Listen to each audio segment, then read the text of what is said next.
Astronomie, astrophysique, cosmologie, astroparticules. Ça se passe là-haut, par Eric Simon. Les astrophysiciens Szabolcs Marka de Columbia University et Imre Bartos de l'Université de Floride proposent un phénomène violent qui serait à l'origine des éléments les plus lourds rencontrés dans notre système solaire, comme l'iode, l'or, le plomb ou encore l'uranium.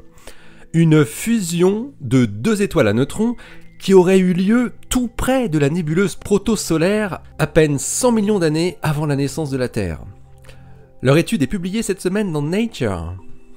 C'est en étudiant la radioactivité résiduelle de météorites qui se sont formés au tout début du système solaire que Marka et Bartos ont pu remonter le fil de l'origine des éléments les plus lourds. Les isotopes contenus dans ces météorites agissent en effet comme des horloges via leur décroissance radioactive qui permet de reconstruire à quel moment ils se sont eux-mêmes formés. Or, pour la plupart d'entre eux, l'élément qui leur a donné naissance était lui-même un isotope radioactif, mais de période radioactive assez courte, et de nature très particulière. Ces derniers ne peuvent en effet se former que par un processus nucléaire qu'on appelle la capture de neutrons rapide, ou air process. Un processus nucléaire qui ne peut avoir lieu que dans un environnement extrêmement riche en neutrons. La capture de neutrons rapides voit un noyau atomique capturer un neutron énergétique, donc se transformer en un autre isotope du même élément, le plus souvent radioactif, mais celui-ci n'a pas le temps de se désintégrer avant de capturer un nouveau neutron, et ainsi de suite à plusieurs reprises.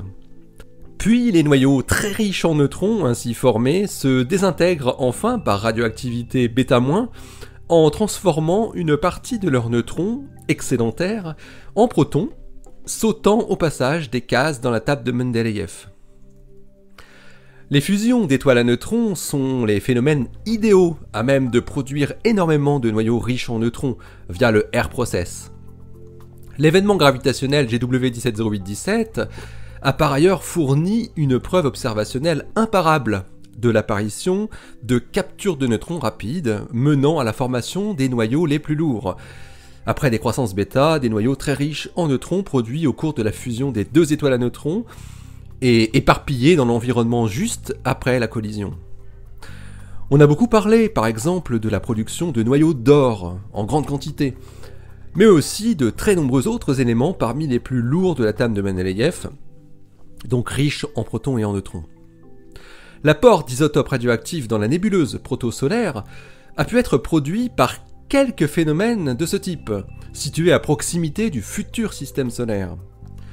Alors que les isotopes issus du air process ayant des demi-vies inférieures à 100 millions d'années ne sont donc plus présents dans le système solaire, leur abondance dans le très jeune système solaire est tout de même connue grâce à leurs multiples descendants, produits de leur désintégration, qui sont préservés notamment dans les météorites, dont l'âge est le même que celui du système solaire.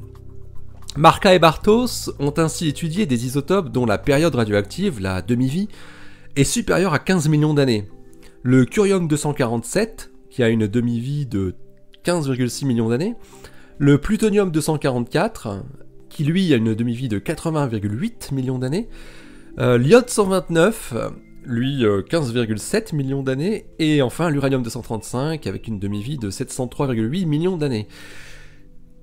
Et ils ont pu les quantifier dans des météorites. Parallèlement, ils ont simulé des fusions d'étoiles à neutrons dans le disque de notre galaxie, à plus ou moins grande distance de la nébuleuse protosolaire, en respectant bien sûr les taux d'occurrence de tels phénomènes de fusion d'après ce que nous savons aujourd'hui grâce aux détections d'ondes gravitationnelles. Leur but était de reproduire la quantité d'isotopes radioactifs observés, issus spécifiquement du air process.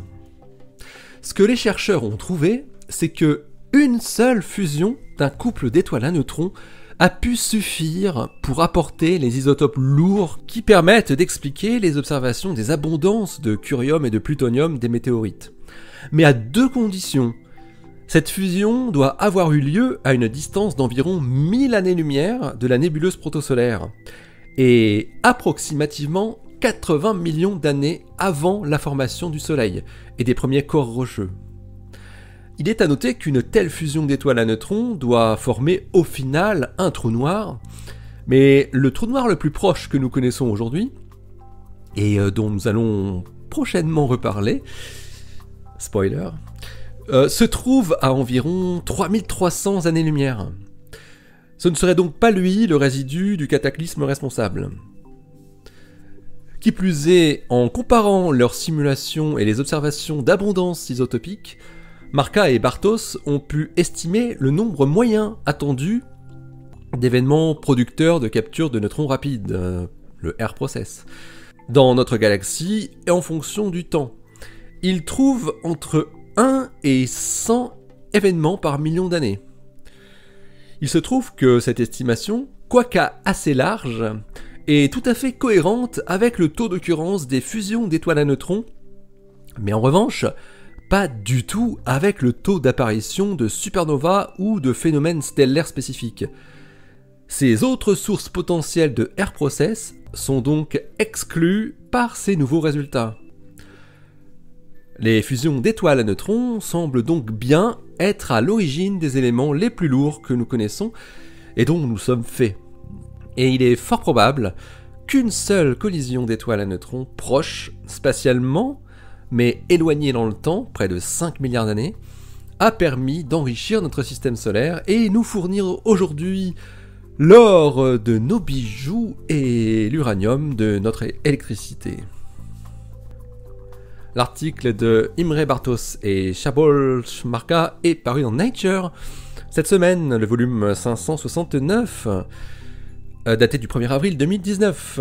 Il s'intitule A Nearby Neutron Star Merger Explains the Actinide Abundances in the Early Solar System. Allez, d'ici la prochaine, portez-vous bien, hein. Restez bien les yeux vers le ciel, toujours, et restez bien les pieds sur terre, toujours. Allez, salut!